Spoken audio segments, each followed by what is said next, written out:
got this tweet from ALX. Missouri State Senator Bill Igel sponsors a bill to disqualify Joe Biden from the 2024 ballot. All right, what's his argument? He says, in the wake of the formal efforts in 33 states to remove President Donald J. Trump from the ballot, State Senator Bill Igel will be putting forth legislation that would disqualify Biden from the ballot in Missouri, saying the following. By the Democrats' own standard, Joe Biden should be immediately disqualified and removed from the ballot for the aid and comfort he has given to our enemies. Our country is being invaded because Joe Biden has swung our southern border wide open. President Biden has allowed more than 8 million people to stroll across the border illegally, causing more harm to this country than any other president in American history. My legislation exposes the absolute absurdity of Colorado and Maine's decisions to remove President Donald J. Trump from the ballot. If radical leftists continue to push lies and fairy tales in an attempt to kick Trump off the ballot in their states, Republicans have no choice but to buck up and fight back. Use the facts to remove Biden from the ballot before he destroys this country even further. Democrats only believe in democracy when it favors them. Let's expose their double standard hypocrisy. We must stand our ground to protect the security of our nation and the sovereignty of our people. Bill Igel is the only Missouri gubernatorial candidate to endorse President Trump in his 2024 re-election bid. Paid for by Igel for Missouri, Thomas Hughes, treasurer. I agree. But I got to tell you, it's a pretty wild scenario when red states pull Biden off the ballot and blue states pull Trump off the ballot, because then the election, it seems kind of silly, but how does this play out when it comes to November? I have an idea. Do you remember Office of the President-elect?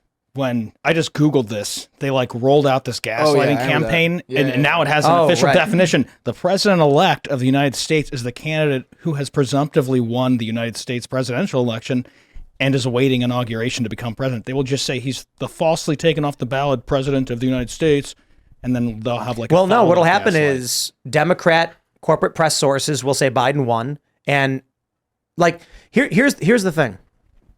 If every single media outlet in this country declares a presidential victor, that person's the president. End of story. Yeah. Because it's just the confident popular narrative. As media bifurcates, if at the end of this year we see CNN that gets a couple 100,000 in their ratings and only 80,000 in the key demo, when they come out and they say Joe Biden wins, and then all the alternative outlets and podcasts are like, no, Trump won. Then what happens? So what we need, here's my advice to every single Trump supporter. What you need to do right now is start asking how you get access to the tabulation data the same way CNN does. How does CNN get the numbers reported to them? Get the numbers reported to your news outlet, Daily Caller, Daily Wire. How about we watch the Daily Wire for their election tabulations and not Fox News or CNN? Because when it came to calling Arizona, everyone was complaining in 2020 because why did Fox News call it so early? We're still awaiting a lot of information and a lot of data. Okay. Well, imagine if, as all this information's coming in, you have the Daily Wire, Crowder, even Joe Rogan, who knows, all these independent outlets, media outlets, and they all say, it does not look conclusive. We're still awaiting a potential 2 or 3%. We don't know who's going to win this state. Then all the corporate press calls it for Joe Biden. Then a point goes in favor of Trump. So everyone else calls it for Trump. Then what? Then what? Well, it's going to be real interesting. Yeah. Joe Biden's going to have 30 million votes. Donald Trump's going to have 30 million votes because they're only going to be on the ballots in the states where the states already support Trump or Biden. What's going to be really interesting is if a swing state tries taking Trump off. Now, Maine is the first step. Because Maine has, Trump won one electoral vote from Maine in 2020. Right. So if they take him off the ballot, they did. That's one electoral vote taken from Donald Trump already. Could make a difference. Yeah, definitely. I think Thomas Massie tweeted this already. So I think a potential scenario. He said to these states that are doing this, you realize the House is going to be the group that determines whether or not we accept the state tabulations. So I'm curious, Rep. Mooney. Let me. I'm going to be very, very careful with this one. Okay. So I'm going to pull up what Massie actually tweeted. Okay. So that we can, let's see. GOP rep warns House has final say over election after states deem Trump ineligible for ballots. So let's get rid of this little video here. Thomas Massie issued a warning to states moving to keep former President Trump off the ballot, saying Maine, Colorado, and other states that might try to bureaucratically deny ballot access to any Republican nominee should remember the U.S. House of Representatives is the ultimate arbiter of whether to certify electors from those states. Would you vote to certify a state that arbitrarily removed Donald Trump from the ballot? No, I don't see how you could. And that's a good warning that Massie said. Now, Republicans would have to maintain control because the Democrats, I think, if they took over Congress, would certainly certify those states and not reject it. So he's presuming with our 4-seat majority, so, but I mean, how I would vote, but if we want to effectively, that's actually a very good warning because we went through this, of course, last cycle as well, where the states do have to certify yes or no. So if you take a state who threw somebody off the ballot, the leading candidate for president off the ballot, without any justification, which would be the case, I don't see how you could vote to certify that state. And then neither candidate reaches 270 electoral votes. Well, I mean, his are thrown out. So, yeah. Well, then the Congress, then there's other provisions in the Constitution where there has to be there's a way to certify them. There's a determination that can be made to certify them. So. So see that. Let's say that Colorado won't get counted. Mm-hmm. We have this story from SCNR.com. Illinois voters file petition to remove Trump from 2024 ballot. So Illinois is a potential.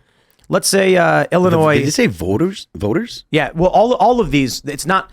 So in Maine, it was actually a petition from voters, and then the Secretary of State said, "Okay, I agree," and got rid of it. So let's say Illinois moves to remove Trump, and they do. Yeah, Illinois was going blue. Nobody expected to go red. But that's 19 electoral votes that Joe Biden loses. Mm-hmm. So let me ask you this. If Illinois removes Donald Trump, but Illinois, come on, it's a blue state. It's not going to go red. Yeah. Would you still say you wouldn't vote to certify? I don't think I would, I think I wouldn't. But I'm not in Congress. Yeah, I think it gets kicked back in the state. The Secretary of State's the one who gives the certificate, and the state legislature is supposed to oversee it. State legislators have generally deferred that to the Secretary of State, and that was sort of the issue. So I think there's a role for the state legislators here as well. So, depending on what state they're going after, if a state legislature wanted to come in and send a group of electors, if you say the federal government we did reject the state's electors, and I think the state legislatures of that state may have the opportunity to send electors in, and it could be resolved that way potentially. This could be wild. If nobody hits 270, it goes to a contingent election. Yeah. And then it's House delegations that each get a vote, and Trump would win. Yeah, that's true. It goes to the House. And then can you imagine what the cities of the United States would look like if that's how Trump won? I got to be honest. I don't care what they'd look like. You know why? I mean, it's their own fault. I don't live there. Yeah. Mm-hmm. And they're Democrat strongholds. So if they tear themselves apart over themselves, okay, good luck, guys. Yeah, I mean, I'm worried about the swing back. There's already a lot of things on the right that I don't like to see. There's a lot of people talking about Christian nationalism and Christian Prince stuff. Mm-hmm. Like there's some there's this dude Richard Wolff that's written a book about nationalism and stuff, and it's kind of ugly. Look, I don't want I'm an atheist I'm an agnostic, and I'm not really interested in living by someone else's religion.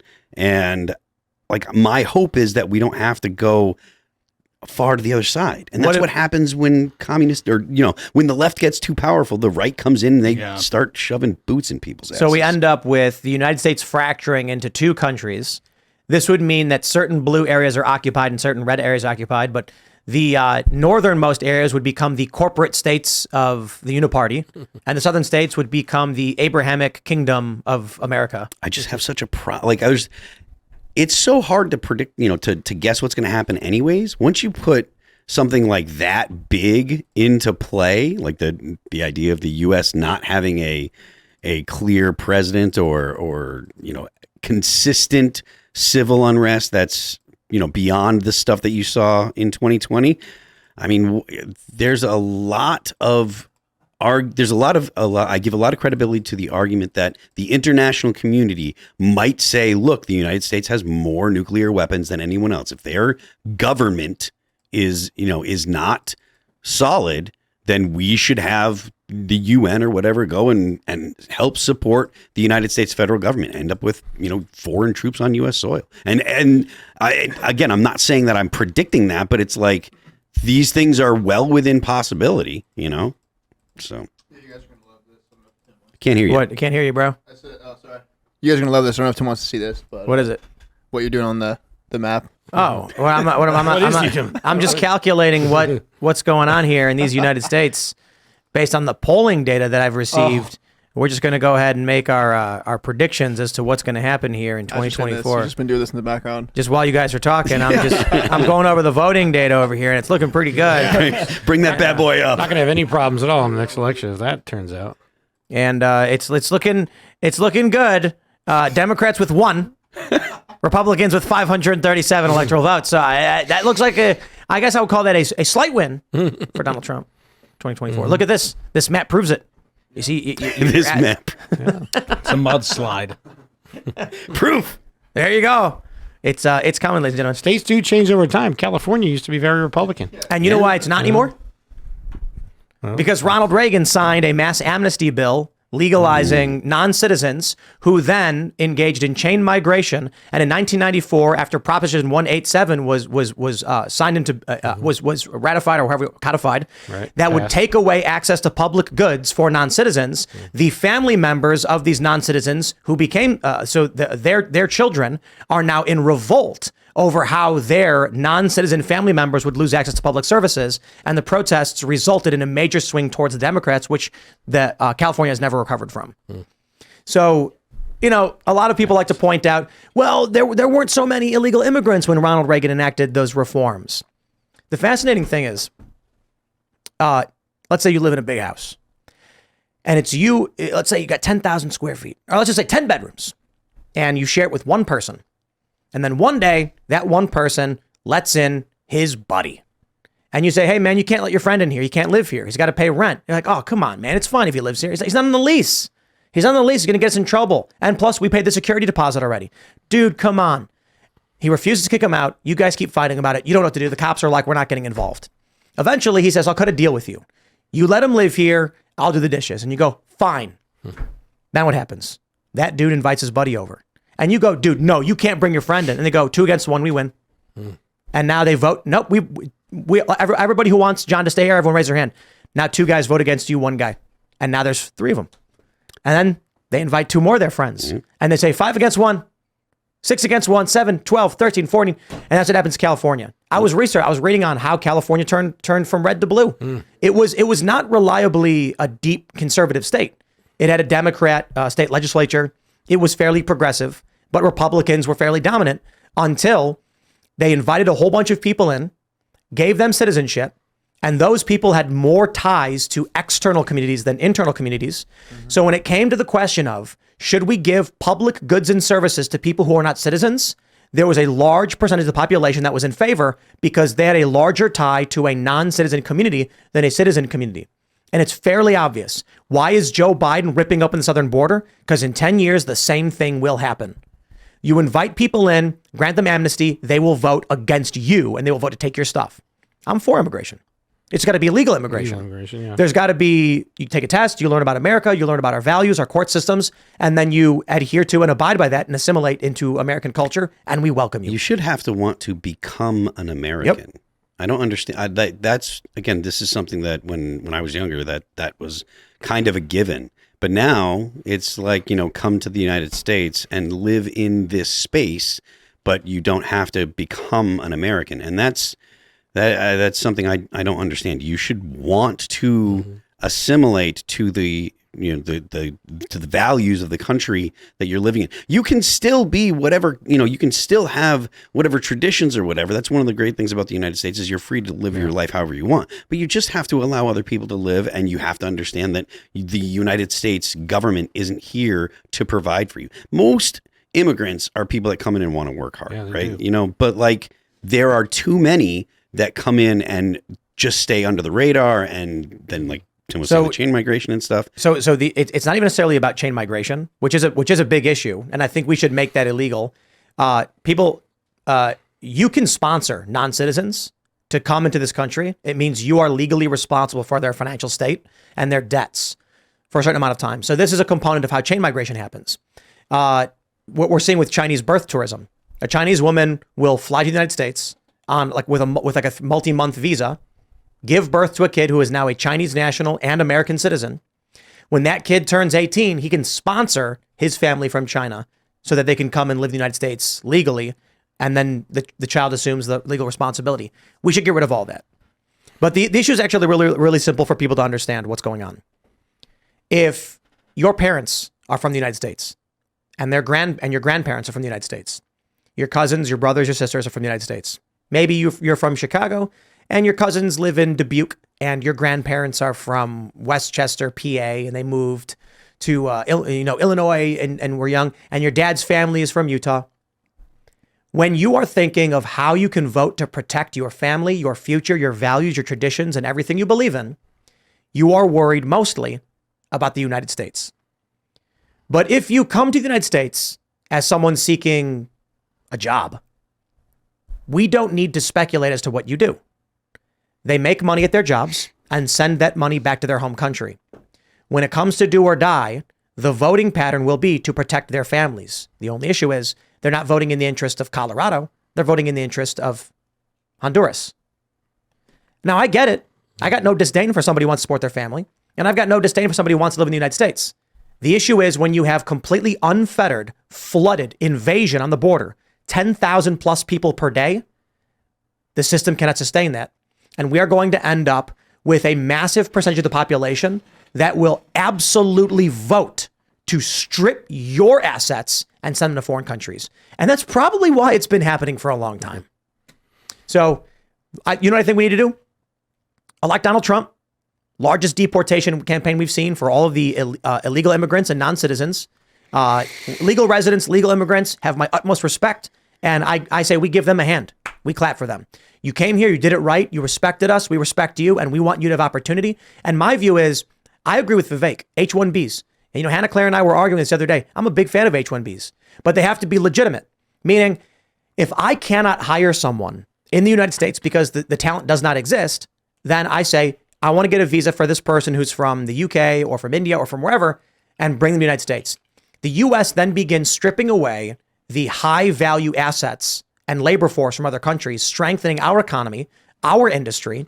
At the same time, we should be restricting lower level immigration severely because we've got way too many young people who can't find jobs. If we allow all of these non-citizens, these illegal immigrants to come across the border, and then they say, oh, but look, they need work. They need jobs. Yeah, well, 16-year-old kid who needs a summer job needs a job too. You say low skill wage, we want someone to work in a meat processing plant. Yeah, I got a 16-year-old kid who can do that job and wants to do that job. And he's happy to make $15 an hour doing it. Donald Trump had a raid on several meat processing plants in the South when he was president. It resulted in like 600 deportations. All these liberals started arguing, nobody would do these jobs. They had no choice but to bring in illegal immigrants. When journalists went down to the hiring fairs these companies had after, I think the companies should have been shut down by force by the government for breaking the law. But when they go down there, what do they find? A bunch of American citizens applying for jobs. And they went and they asked this one guy, why are you applying for a job at this plant? Nobody wants these jobs. He goes, are you kidding? It pays $14 an hour. That's $2 more an hour than I was getting at my other job. Yeah, Americans will take these jobs. The wages will increase. But when I look at this stuff, I'm so pissed off because Joe Biden is in violation of the Constitution and he is aiding and abetting criminal activity. Thanks for watching this clip from the Timcast IRL podcast. Hang out with us live Monday through Friday at 8 p.m. and become a member over at timcast.com for uncensored, members-only shows exclusive. Thanks for hanging out, and we'll see you all next time.